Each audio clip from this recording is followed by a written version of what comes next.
So good morning everyone and I welcome you all to Saurabh Pandey UPSC YouTube channel के अंदर। If you preparing for civil service examination, इस चैनल से आप लोग जरूर से जुड़ें। और जो एडवांस करंट अफेयर्स है द हिंदू न्यूज़पेपर के माध्यम से जो आता है यूपीएससी कंटेक्स्ट के अंदर जो कंटेंट आता है वो हम लोग डिस्कस करते हैं इस सेशन के अंदर।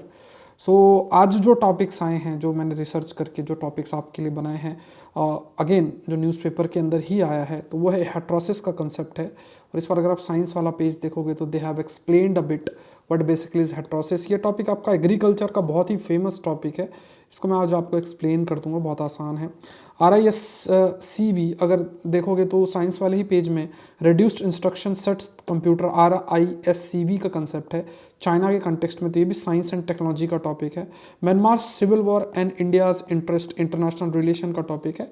और जनरल ये टॉपिक है ग्रैमी जो अवार्ड मिला है, जिसमें इंडिया के भी आई थिंक 4 या 5 लोग को मिला है, तो वो हम लोग आगे देखेंगे। तो ये टॉपिक प्रीलिम्स के लिए बन जाता है, इसमें कोई मेंस का प्रश्न नहीं फ्रेम होगा। और जो मेंस का क्वेश्चन है उसको जो मैं आपको देता हूँ उसको आप लिखते रहें, हैबिट बना के रखें।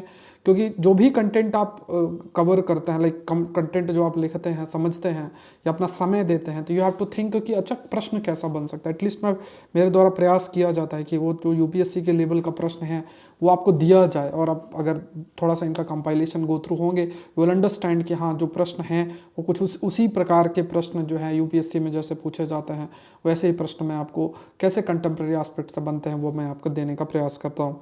तो यहाँ पे देखो, ये जो प्रश्न मैंने आपके लिए फ्रेम किया है वो नॉर्थ ईस्टर्न के डेवलपमेंट रीजन से है। तो डेवलपमेंट जो है नॉर्थ ईस्टर्न रीजन का has both geographical and diplomatic constraint. अब बहुत सोच के लिखना पड़ेगा, इसमें मैप बनाने का भी स्कोप है आपके पास। 10 नंबर में लिखना है, मतलब 150 शब्दों में लिखना है।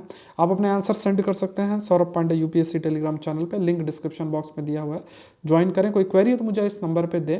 आपका जो सारी की सारी क्वेरी में 10 तारीख के बाद से सारी सॉल्व हो जाएंगी, आप मुझे बस मैसेज करते जाएं।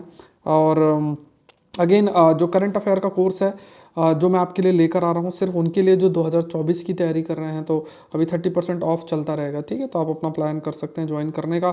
और इसमें मैं सारे जितने भी ये सब्जेक्ट्स हैं इनको कवर करूँगा, मतलब इन द सेंस कि जो कंटेम्प्रेरी आस्पेक्ट के जो स्टैटिक टॉपिक्स हैं, एडवांस करंट अफेयर्स आप मान सकते हो, तो उनके लिए ये कंटेंट पूरा का पूरा कवर होगा। अब जैसे आज के टॉपिक से आप देख लो कि किस तरीके से टॉपिक को पिक किया गया है, खाली न्यूज़ नहीं है। तो ऐसे ही सब्जेक्ट से रिलेटेड जो टॉपिक्स हैं, तो अब अगर अपने स्टैटिक के साथ इन टॉपिक्स को बैलेंस कर चलोगे तो बहुत हेल्पफुल आपको रहेगा और आप बहुत अच्छा खासा स्कोर कर सकते हो प्रीलिम्स के अंदर। 2024 के प्रीलिम्स के लिए ये बहुत इंपॉर्टेंट है। फिर ये आप लोग saurabhpandeyupsc.com में कोर्स का लिंक आपको मिल जाएगा, डिस्क्रिप्शन बॉक्स में भी लिंक आपको दिया हुआ है।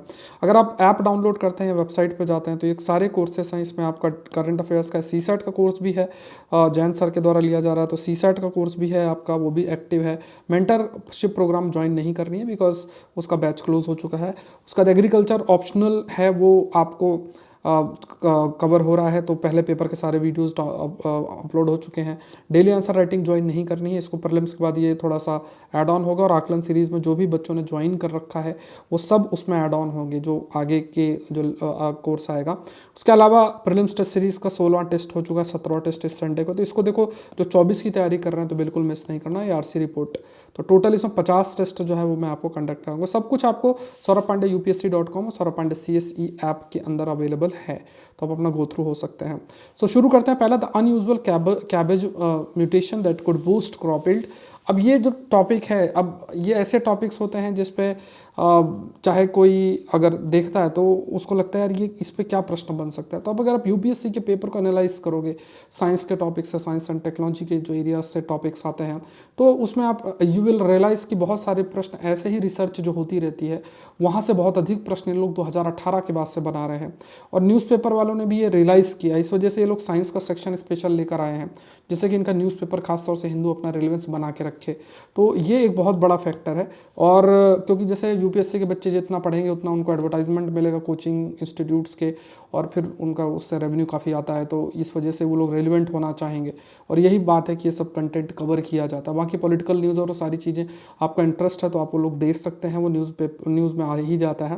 तो यहाँ पे एक इंटरेस्टिंग चीज़ जो हम लोग डिस्कस करेंगे वो है हेट्रोसिस का एक कंसेप्ट है। उसके बाद DNA स्ट्रक्चर के बारे में थोड़ी बहुत बातें डिस्कस करेंगे कि DNA का स्ट्रक्चर कैसे होता है। ये एक टॉपिक हमारे लिए फ्रेम होता है। तो लेट्स स्टार्ट। ये टॉपिक आप साइंस एंड टेक या फिर एग्रीकल्चर सेक्शन के अंदर नोट कर सकते हैं। नोट्स हमेशा सब्जेक्ट वाइज बनाना है, मैंने हमेशा इस चीज़ के बारे में आपको कहा है, तो आप लोग जरूर से नोट्स सब्जेक्ट वाइज बनाएं, ना कि डेट वाइज करंट अफेयर के नाम से बनाएं। और आपको अपनी स्टैटिक को लेकर चलना है साथ में, मतलब ऐसा नहीं है कि आप खाली स्टैटिक करें और ये ना करें, या खाली ये करें और स्टैटिक ना करें, तो ये गलती नहीं करनी, दोनों को साथ लेकर चलना है। जैसे पॉलिटी के टॉपिक्स हैं, इकोनॉमी के टॉपिक्स हैं, एनवायरनमेंट के टॉपिक्स, ज्योग्राफी के टॉपिक्स, तो आपको जो भी नोट्स बनाने हैं वो सब्जेक्ट वाइज बनाने हैं। तो अपने स्टैटिक जो भी पढ़ा है, किसी अच्छे टीचर से आपने पढ़ाई की है, अपनी एनसीईआरटी पढ़ी है, जो भी जहाँ से भी पढ़ा है, तो वो नोट्स साथ में रखना है, साथ में इनको भी लेकर चलना। तो मान लो स्टैटिक में आपने पढ़ा, फिर उसके बाद इसके जो नोट्स सब्जेक्ट वाइज आपने उठा लिए, उसी जैसे मान लो आपने पॉलिटी पढ़ा, फिर पॉलिटी के ही टॉपिक्स को उठा लिया और साथ में कवर कर लिया।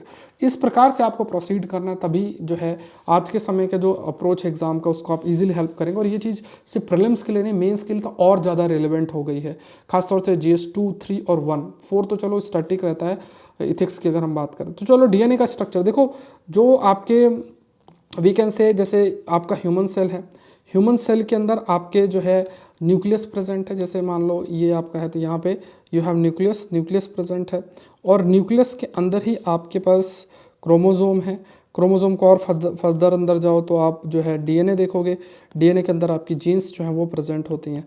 तो जैसे मान लो कोई प्लांट है, प्लांट के की हाइट क्या है, प्लांट के जो है प्रोडक्टिविटी कितनी है, प्लांट के फ्लावर्स कैसे हैं, प्लांट के फूलों के कलर कैसे हैं, ये सब जीन पर निर्भर करता है हर एक। जैसे इंसान के केस में भी देखोगे तो हमारी हाइट कितनी है, हमारी स्किन का कलर कैसा है, नोज़ कैसी है, आइज़ कैसी हैं, आपके हेयर कैसे हैं, ये सब कुछ किस पर निर्भर करता है, ये सब कुछ हमारे जीन्स पर निर्भर करता है, जो कि हम जैसे मान लो हमारे पेरेंट्स से जनरली हम लोग डिराइव करते हैं।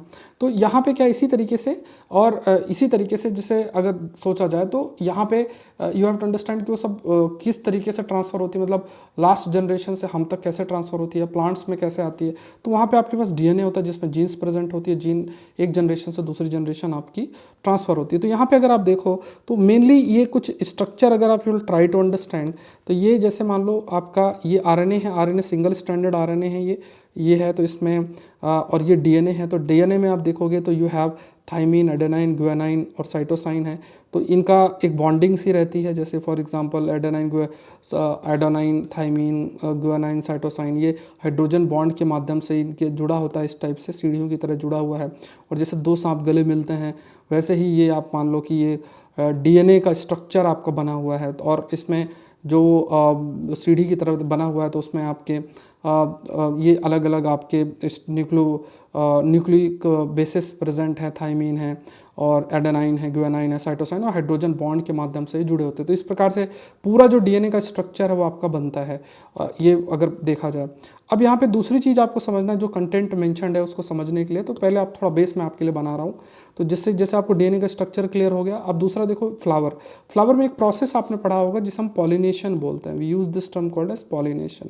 जनरली क्या होता है पॉलिनेशन, आपको समझने के लिए, जैसे मान लो ये आपके पॉलन ग्रेन्स है, इसको पॉलन ग्रेन्स बोलते हैं।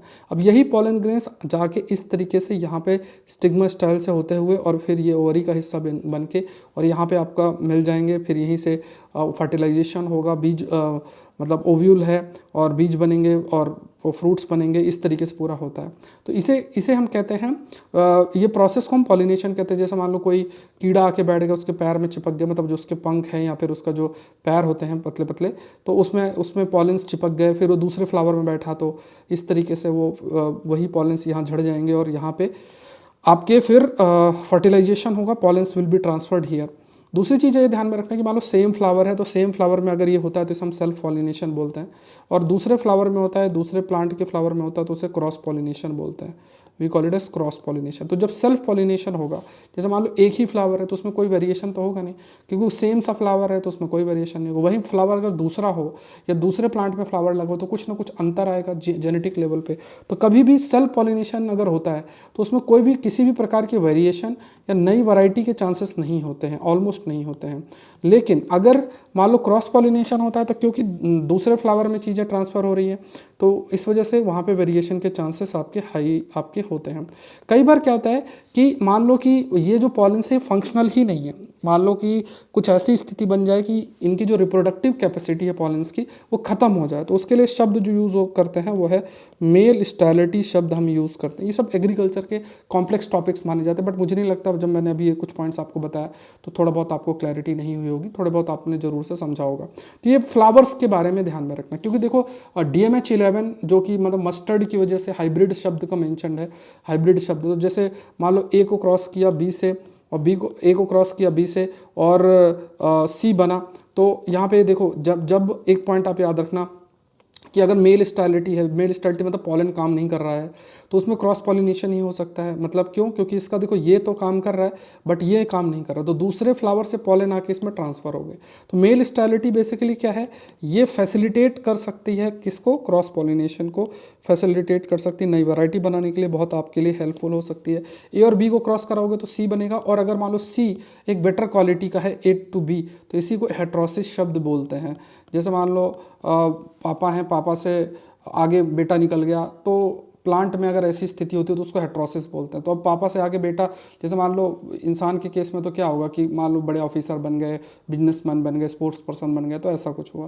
लेकिन प्लांट्स के केस में बड़ा कैसे बनेगा कि उसने जो नॉर्मल प्लांट्स थे जिनसे नया प्लांट बना है, तो उससे ज़्यादा ईल्ड होना या कोई बेटर क्वालिटी उस प्लांट के अंदर होना, तो वो ऐसी स्थिति अगर आती है तो उसे हम हेट्रोसिस शब्द जो है उसके लिए इस्तेमाल करते हैं। तो मैंने डेफिनेशन डाल दिया है, तो आप लोग देख लेना। इसे बोलते हैं हाइब्रिड वाइगर शब्द भी हम इसके लिए इस्तेमाल करते हैं। हाइब्रिड वाइगर या हेड्रोसिस शब्द जो है हम इस्तेमाल करते हैं। सो यहाँ पे अभी स्टडी जो हुई है, अब समझने का प्रयास करना है आपको कि जो मेल है प्लांट, लाइक जो मेल्स हैं प्लांट्स के, वो डाइवर्स है, cabbage, cauliflowers, broccoli, tomato, rice. And ये कहा गया कि अगर देखा जाए कि अगर हम कुछ एक स्मॉल जीनोम में या जेनेटिक पार्ट को अगर रिमूव कर दे तो they will be sterile.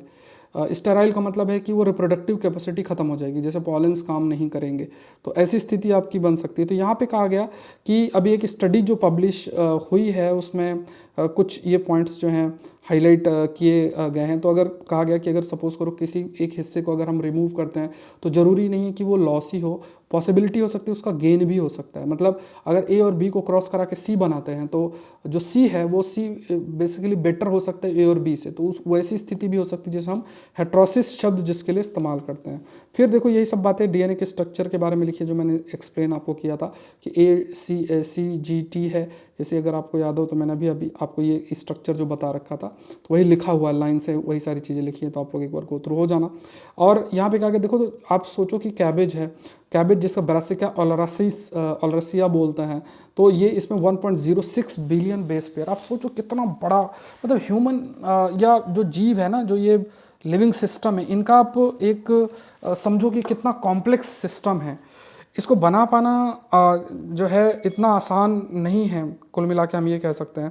Because आप खुद देखो कि कितना कॉम्प्लेक्स 1.06 बिलियन बेस पेयर। अब सबका अपना अपना एक रोल होगा, उस रोल को समझना, और इसी वजह से मान लो हमने लैब पे कई चीज़ें बनाने का प्रयास भी करते हैं बट वो इतना ज़्यादा सक्सेसफुल नहीं हो पाते हैं। ऑल्दो हम थोड़े बहुत मॉडिफिकेशन करके जेनेटिकली मॉडिफाइड जो क्रॉप्स हैं उनको ज़रूर से बना लेते हैं। फिर क्या है कि यहाँ पे कहा गया कि जनरली देखा गया है कि DNA और RNA हैं, ये are the masters and working copies of a gene. मतलब जो, क्योंकि देखो जीन जो है वो DNA के सेगमेंट्स है, मतलब DNA में ही जीन्स प्रेजेंट होती हैं।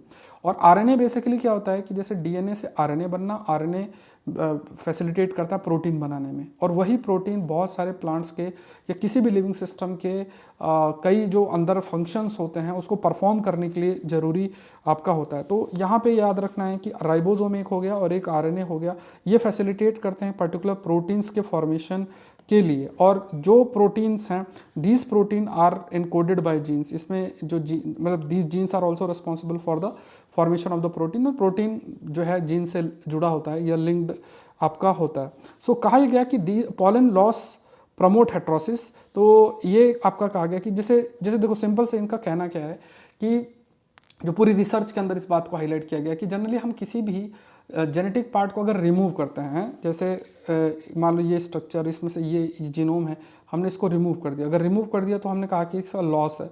जब लॉस है तो हम ये कहेंगे कि नहीं, इसकी जो प्रॉपर्टी है उसमें डाइल्यूशन हो सकता है। लेकिन कहा क्या रिसर्च में, कहा कि अगर हमेशा ऐसा नहीं होता, मान लो कुछ लॉस होता है तो उससे ये भी हो सकता है कि A और B को जब हम क्रॉस कराते हैं और C बनता है तो इस C A और B से बेटर क्वालिटी हो सकता है। तो ये हेट्रोसिस की स्थिति जो है देखने को मिल सकती है, और ये स्थिति बनने के पीछे म्यूटेशन भी हो सकता है। मतलब अपने आप कुछ जीन के लेवल पे बदलाव हो जाए या कुछ चीज़ अपने आप रिमूव हो जाए, तो ये एक पॉसिबिलिटी आपकी बन सकती है। So mutation effect was to make the plant male sterile. तो जो म्यूटेशन है उसके माध्यम से मान लो मेल स्टेरिलिटी अचीव की जा सकती है। तो बहुत ही ज़्यादा टेक्निकल है, मैंने जो कंटेंट हमें जानना चाहिए वो मैंने आपको हाईलाइट कर दी है। तो यहाँ पे बस ये थोड़ा सा ध्यान में आपको रखना है। और जैसे मान लो कि अगर मेल स्टेरिलिटी है तो सेम में क्रॉसिंग नहीं हो सकती, सेल्फ क्रॉसिंग नहीं हो सकती, आउट क्रॉसिंग करना पड़ेगा, दूसरे फ्लावर से पॉलन लेके फिर क्रॉसिंग जो है वो आप कर सकते हो। तो यही एक पॉसिबिलिटी, जब आप क्रॉसिंग करोगे जब दूसरे प्लांट से तो हाइब्रिड बनेगा। जैसे 1 और 2 को क्रॉस किया और सी बना तो ये हाइब्रिड बना, और प्रोसेस को हाइब्रिडाइजेशन बोलते हैं। It is called as hybridization शब्द इसके लिए इस्तेमाल करते हैं। तो और अगर मान लो बेटर क्वालिटी जो सी है ए और बी से ज़्यादा है तो उसे है जो हेट्रोसिस शब्द तो यूज़ करते ही हैं, साथ में एक शब्द जो यूज़ करते हैं जो अभी मैंने आपको बताया वो हाइब्रिड वाइगर शब्द भी हम इस्तेमाल करते हैं। तो इस पूरे उसमें आपको जानना क्या, मेल स्टेरिलिटी क्या होती है, हेट्रोसिस क्या होता है, उसके बाद हाइब्रिड वाइगर क्या होता है, ये शब्द आपके बारे में आपको थोड़ा क्लैरिटी जो है वो होना चाहिए। और इन्होंने क्या जेनेटिक मैपिंग की है, मतलब जीन है। मैपिंग का मतलब क्या होता है, जैसे मैपिंग में आप क्या देखते हो, आप ये देखते हो जैसे जनरल ऑक्सफोर्ड के एटलस में क्या देखते हो मैपिंग में, ये शहर है, ये नदी ये है ना, सारी चीज़। ऐसी जेनेटिक मैपिंग का मतलब जीन की लोकेशन और उसके फंक्शंस को देखना। लोकेशन के बेस में एक शब्द यूज़ होता है, उसको बोलते हैं लोकाई शब्द यूज़ होता है। तो ये क्या है कि मान लो ये है आपका और यहाँ पे एक XYZ या 3 लोकेशन है, तो यहीं पे स्पेसिफिक जीन्स प्रेजेंट है। और ये जो जीन्स प्रेजेंट है, मान लो X प्रेजेंट है, Y प्रेजेंट है और Z प्रेजेंट है, तो ये अलग अलग जीन्स जो X, Y और Z प्रेजेंट है, यही इनके लोकेशंस को जानना और ये सब आपका जेनेटिक मैपिंग पे होता है। और उस बेसिस पे फिर हम कंक्लूड करते हैं कैसा क्या है, वो हम कंक्लूड जो है वो आपका करते हैं। ये ध्यान रखना। नेक्स्ट देखते हैं, China bets on open source chip. अब इसमें हम लोग कुछ टर्म्स देखेंगे, भी साइंस टेक का है। तो ये एक टॉपिक है जिसमें हेडिंग आप डाल सकते हो, टॉपिक का नाम RISCV। ये एक इंपॉर्टेंट पार्ट है, इसको थोड़ा सा डिस्कस कर लेते हैं। पहले मैं आपको कंटेक्स्ट दे देता हूँ, उसके बाद जो भी बातें इसमें लिखी हुई हैं उसको हम लोग समझने का प्रयास करेंगे। पहली चीज़ तो देखो, एक बहुत इंपॉर्टेंट पार्ट है वो ये है कि हम ये कहते हैं 21वीं जो सदी है ना, इसको ये एक टेक्नोलॉजी बेस्ड एरा है। और ये क्या है, टेक्नोलॉजी बेस्ड एरा। और इसको हम कहते हैं कि ये एरा ऐसा है कि डिजिटल रिवोल्यूशन है। उसके बाद हम कहते हैं कि 4th इंडस्ट्रियल रिवोल्यूशन का एरा है, जिस पर डिजिटल रिवोल्यूशन जो है वो देखने को मिलता है। हम ये भी कहते हैं कि 21वीं सदी उस देश की है जो कि टेक्नोलॉजिकली एडवांस्ड है। क्योंकि कहा गया कि टेक्नोलॉजी बेस्ड जो प्रोडक्ट होते हैं उनका डिमांड बहुत आपका बढ़ता जाएगा। जैसे मान लो इलेक्ट्रिक व्हीकल्स, ये भी टेक्नोलॉजी बेस्ड प्रोडक्ट है। ऐसे इंफॉर्मेशन टेक्नोलॉजी के अंदर, उसके बाद आपका स्पेस टेक्नोलॉजी के अंदर, बायोटेक्नोलॉजी के अंदर, ऐसा कोई भी एरिया आप आइडेंटिफाई कर लो, हर जगह पे आपको टेक्नोलॉजी की ज़रूरत पड़ेगी। और जो लोग आगे हैं, जैसे पहले के टाइम पे आपको कुछ XYZ चाहिए, जैसे वेस्ट एशिया अमीर कैसे बना, वेस्ट एशिया अमीर ऐसे बना कि जब जिस स्थिति में जब आपके फॉसिल फ्यूल की ज़रूरत पड़ती थी, पेट्रोल डीजल की ज़रूरत होती थी, तो उसमें उसके भंडार थे, उसी को बेच बेच के वो अमीर बन गया। अब वो स्थिति नहीं है, बोला ये क्लाइमेट चेंज और ये सब एक बड़ी प्रॉब्लम हो रही है, तो अब एक हम टेक्नोलॉजी बेस्ड चीज़ों की तरफ जा रहे हैं, हम रिन्यूएबल एनर्जी की तरफ हम जा रहे हैं, हम ईवी की तरफ जा रहे हैं। तो हमें ईवी के लिए लिथियम की ज़रूरत पड़ेगी, लिथियम बैटरीज की ज़रूरत पड़ेगी। और यहाँ पे ये भी कहा गया कि ऑटोमोबाइल सेक्टर्स और ये सब की बात करें या किसी भी की बात करें तो वहाँ पे हमें चिप्स चाहिए। चिप्स मतलब वो लेज़ वाली नहीं, जो चिप्स लगती हैं कंप्यूटर, इन सब में सेमीकंडक्टर्स जो है ये सब चाहिए। तो ये सब आपको चाहिए। जो लोग इन चीज़ों को बना लेंगे, जितना एडवांस चिप्स रहेंगे, जितने एडवांस सेमीकंडक्टर्स होंगे, उतनी मशीनरी, इलेक्ट्रॉनिक्स, क्योंकि ये सब चीज़ें स्पेस टेक्नोलॉजी या बहुत सारे बायोटेक्नोलॉजी के कंटेक्स्ट में जो इक्विपमेंट्स यूज़ होते हैं, इंफॉर्मेशन टेक्नोलॉजी के कंटेक्स्ट में जो इक्विपमेंट्स यूज़ होते हैं, उन सभी में ये चिप्स और सेमीकंडक्टर्स प्रेजेंट होते हैं। और जिनके पास इनकी टेक्नोलॉजी होगी वो उतना आगे जाएंगे। तो जनरली इस चीज़ को कंट्रोल करने में US और यूरोपियन देशों का एक बड़ा रोल आपका रहा है। खास तौर से जो बहुत हाईली एडवांस्ड ऐसी चिप्स होती हैं वो उसको थोड़ा कंट्रोल करते हैं, किसको देना चाहिए टेक्नोलॉजी, किसके साथ शेयर करना चाहिए। तो चाइना प्रयास कर रहा है कि मतलब उसका एम है कि हम एक कैटेगरी ऑफ चिप डेवलप करें जो कि हम प्रोवाइड करें और कोई भी उसमें चेंजेस करके और अपना कर सकता है। जैसे मैं आपको बताऊं, तो ऐसे थोड़ा सा एक एनालिटिकल वे में समझना। जैसे मान लो आपको पिज़्ज़ा खाने का मन है, और पिज़्ज़ा खाने का मन है तो पिज़्ज़ा का बेस दे दिया, साथ में जो है टमाटर, प्याज, पनीर और जो भी चीज़ें हैं वो रख दी साथ में। अब आपको ये बोला गया कि देखो ये पिज़्ज़ा का बेस है, थोड़ा सा ओवन में डालना, थोड़ा इसको गर्म करना, इसमें चीज़ डालना, और अगर टमाटर वाला पिज़्ज़ा खाना तो टमाटर डाल के अपना खा लेना। उसके बाद अगर तुम्हारा प्याज खाने का मन कर रहा है तो प्याज वाला उस पर डाल के और अपना खा लेना। मिक्स खाने का मन कर रहा है तो सारे जितनी सब्जियां उसको मिला के अपना पिज़्ज़ा के ऊपर रख के और खा लेना। तो ये ऐसे, तो आप ये मानो कि इसमें आपके पास क्या सुविधा है, आपके पास ये नहीं कि कोई आपको कह रहा है कि लो तुम टमाटर वाला खाओ, तुम प्याज वाला खाओ। आपको बोल दिया गया कि देखो ये बेस मैंने तुम्हें जो है बेस दे दिया है, टमाटर प्याज और ये पनीर और ये सब दे दिया है, चीज़ उस दे दिया है, अब खुद बना के जो तुम्हें अच्छा लगे तुम खा लो, सब कुछ दे दिया, बट आपको कर लें। ऐसी जो चिप्स हैं, ये जो चिप्स हैं, चिप्स मतलब खाने वाली चिप्स नहीं, मैंने फिर से बोला आपको, जैसे मतलब जो चिप्स यूज़ होती हैं इंटेल कंपनी की और ये सब जो आपके कंप्यूटर और बहुत सारी जगहों में यूज़ होती है, हाईली एडवांस चिप्स होती हैं। तो अब उनको अगर अगर आपको इस्तेमाल करना है, तो अगर उनको इस्तेमाल करना और आपको बना बनाया दे दिया जाए और बहुत ही कॉस्टली दे दिया जाए, तो हो सकता है कि आपको सारे फंक्शंस की ज़रूरत ना हो और आपकी कॉस्ट भी इंक्रीज़ हो जाए। तो एक ऐसी फैसिलिटी, एक ऐसा तरीका अपनाया जा रहा है कि आपको क्या होगा कि एक ओपन स्टैंडर्ड बेसिस पे दे दिया जाएगा। जैसे मैंने आपको पिज़्ज़ा बेस दे दिया, बोलो पिज़्ज़ा बेस में आपने पिज़्ज़ा जैसा चाहिए बना लो, ऐसे ही आपको चिप दे दिया, उसमें सर्टेन स्टैंडर्ड्स होंगे और उस स्टैंडर्ड्स को आप अपने हिसाब से चेंज करके अपने नीड के अकॉर्डिंग उसको डेवलप कर लोगे। तो आपको किसी को निर्भरता की जरूरत नहीं। चाइना इस एरिया में काम कर रहा है कि इससे वो चिप मार्केट को पूरा कैप्चर कर सकता है। तो यहाँ पे जैसे कहा गया कि पीपल लिबरेशन जो आर्मी पीएलए है, उनकी जो मिलिट्री साइंस है, they have used an open source standard, जिसे हम RISCV भी बोलते हैं, जिससे कि जो भी चिप है उनके अंदर कोई भी खराबी है उसको दूर किया जा सकता है और उनका इस्तेमाल अलग अलग उसमें किया जा सकता है, लाइक फॉर क्लाउड कंप्यूटिंग, है ना, स्मार्ट कार्ड्स, रिड्यूस माल फंक्शन इस चिप, है ना। तो मतलब जो चिप में माल फंक्शनिंग है, मतलब वो ख़राब हो रही हैं, क्लाउड कंप्यूटिंग और इस सब में इस्तेमाल करने के लायक नहीं बच रही हैं, तो उस पर हम कुछ चेंजेस कर सकते हैं। एंड ये जो इंस्ट्रक्शन सेट है इसके अंदर, इसमें आर्किटेक्चर कंप्यूटर लैंग्वेज के माध्यम से डिज़ाइन किया जा सकता है, from smartphone chips to advance processor for artificial intelligence. तो समझना इस बात को, जैसे मैंने आपको बताया कि ये इसका काम क्या है कि आप इसका इस्तेमाल करके आप चाहो तो एडवांस लेवल पे AI बेस्ड एडवांस प्रोसेसर बना सकते हो, या फिर आप नॉर्मल स्मार्टफोन के लिए चाहिए उसको डिज़ाइन कर सकते हो। अब आपको ये मानो कि आपको स्मार्टफोन में अगर ये चिप लगानी है और आप बहुत एडवांस AI बेस्ड प्रोसेसर जो है उसकी चिप यूज़ कर रहे हो, तो आपका तो महंगा पड़ेगा ना, आपको तो ज़रूरत ही नहीं है। आपको जो है वो आपको उसकी क्या ज़रूरत है। आपको अगर 2 रोटी खानी है और आपको जो है पूरा एक एक बोरा जो है आटे दे दिया जाए और बोला कि ये लो 100 रोटियां हैं और तो खानी 2 है, 100 रोटियों के पैसे देने हैं, तो वो तो आपके लिए ठीक नहीं है। भले आपको 100 में से 2 यूज़ करके आप खा लोगे, लेकिन 98 तो ख़राब होगी ना, आपके किस काम की है। तो इसी तरीके से क्या है कि जो चिप हैं, अगर वो बहुत हाई उसमें यूज़ हो रही हैं, प्रोसेसर एडवांस प्रोसेसर है उसमें, बट स्मार्टफोन के लिए उतना एडवांस ज़रूरत नहीं है। तो आप ये जो RISCV है, ये इस प्रकार से उसका आर्किटेक्चर होता है कि उसमें कुछ चेंजेस करके आप डिज़ाइन कर सकते हो। अब जैसे इस डायग्राम देखना, तो ये ओपन सोर्स स्टैंडर्ड, इसमें open knowledge, open education, open health, बहुत सारे लेवल पे जहाँ ज़रूरत है, रिसर्च में, क्लाउड कंप्यूटिंग में, जहाँ चाहिए वहाँ पे आप ले लो। ये सेट ऑफ स्टैंडर्ड्स होते हैं और जहाँ ज़रूरत है उसको आप यूज़ कर सकते हो। RISCV का शॉर्ट फॉर्म क्या है? Reduce instruction set computer. ये लिखा नहीं हुआ, ये कंटेंट मैंने रिसर्च करके निकाला है। Reduced instruction set computer processor बोलते हैं। अब ये क्या है, ये बहुत ही अभी इनिशियल स्टेज में है एंड यहाँ पे सभी लोग इसको सपोर्ट भी कर रहे हैं, बिकॉज यहाँ पे ये एक ओपन सोर्स इंस्ट्रक्शन सेट है इसमें। अब ओपन सोर्स की वजह से क्या है कि आप इसमें चेंज करके यूज़ कर सकते हो। ओपन सोर्स इंस्ट्रक्शन सेट क्या है, ये है कि लाइक सभी लोग उसको, जो भी उसकी कोडिंग और सब है, एक्सेस कर सकते हैं, प्लस अपने वो चिप को डेवलप कर सकते हैं, अपने जो भी वर्कलोड है और अपने प्रोडक्ट के नीड के अकॉर्डिंग उस चीज़ को डेवलप कर सकते हैं। तो ये सब चीज़ें इसका एक आपका बेनिफिट है।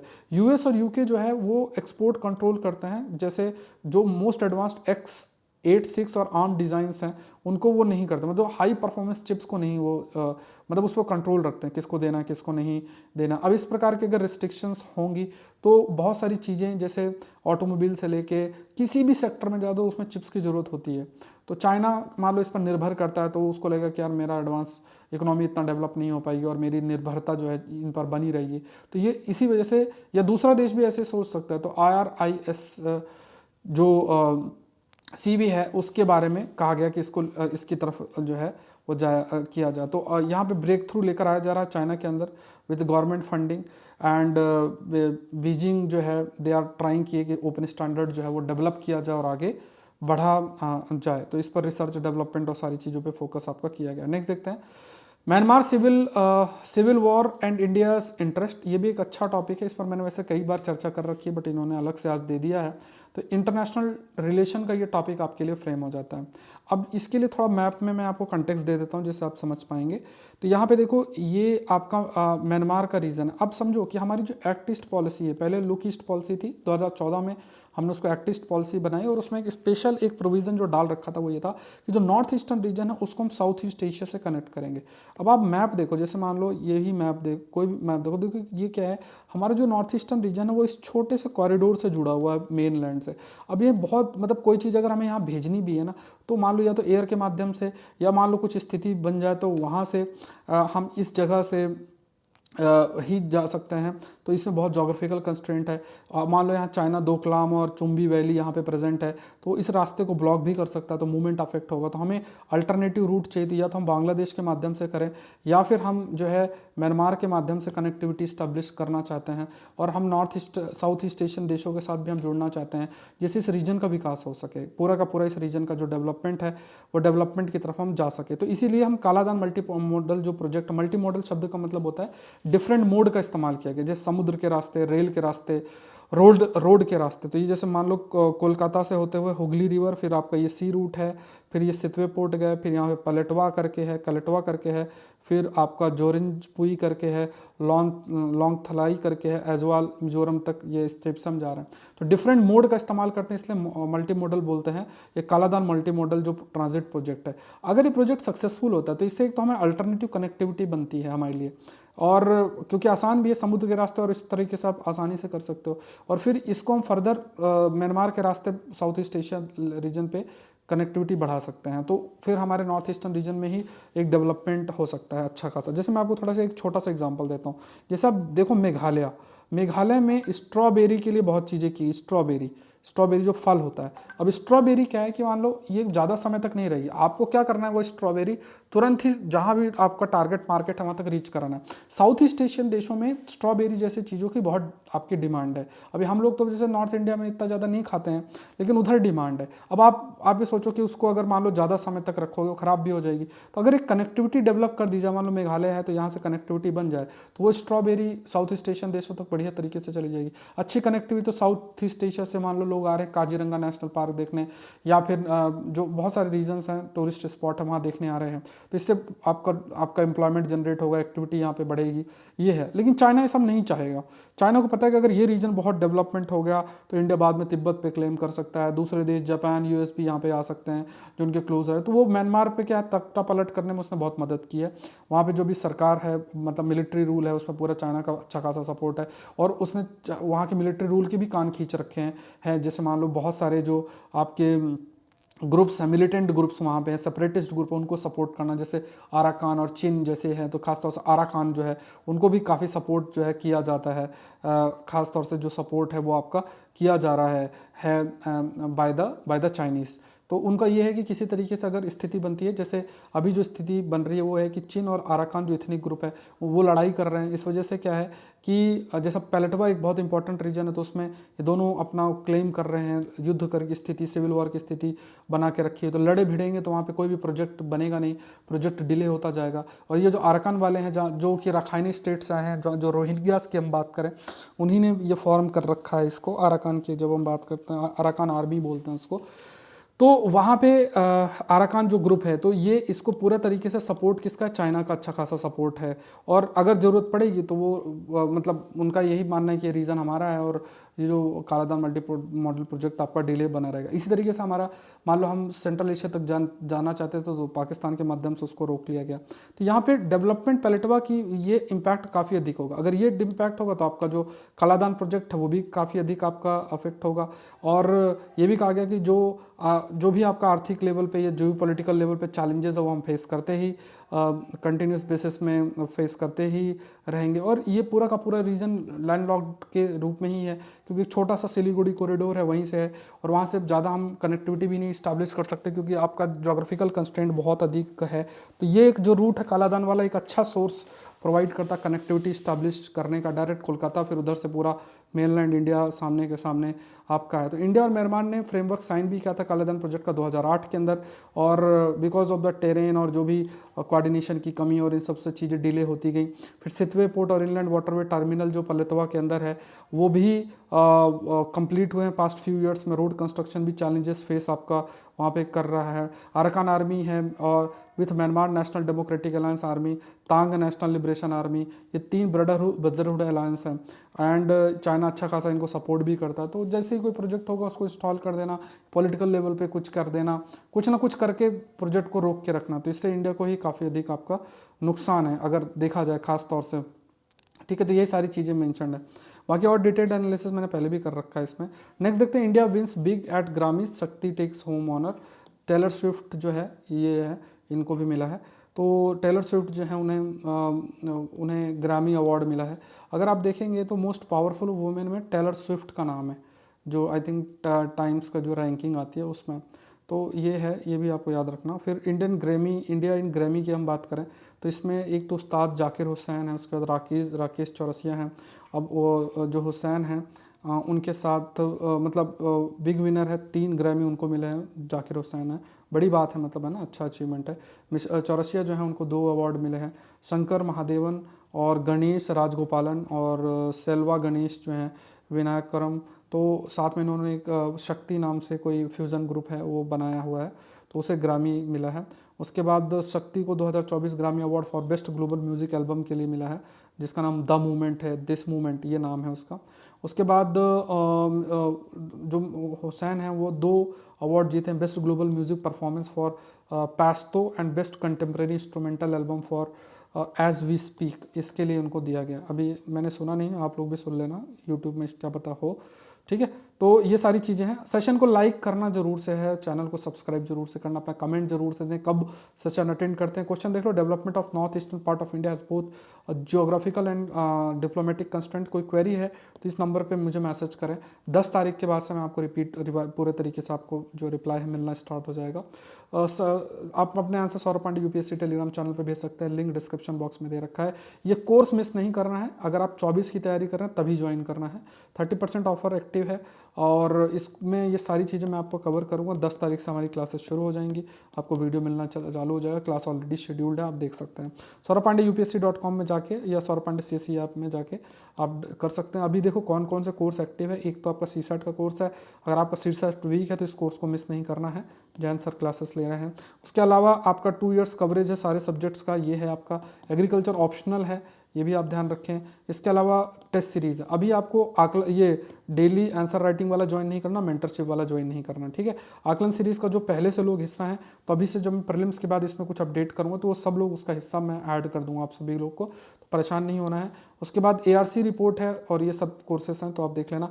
टेस्ट सीरीज है, इसका 17वां टेस्ट इस संडे को शेड्यूल्ड है, टोटल 50 टेस्ट हैं, ठीक है। तो ये टेस्ट आपने आकर देखते रहना। रिवीजन PDF भी मैंने डाल दिया है।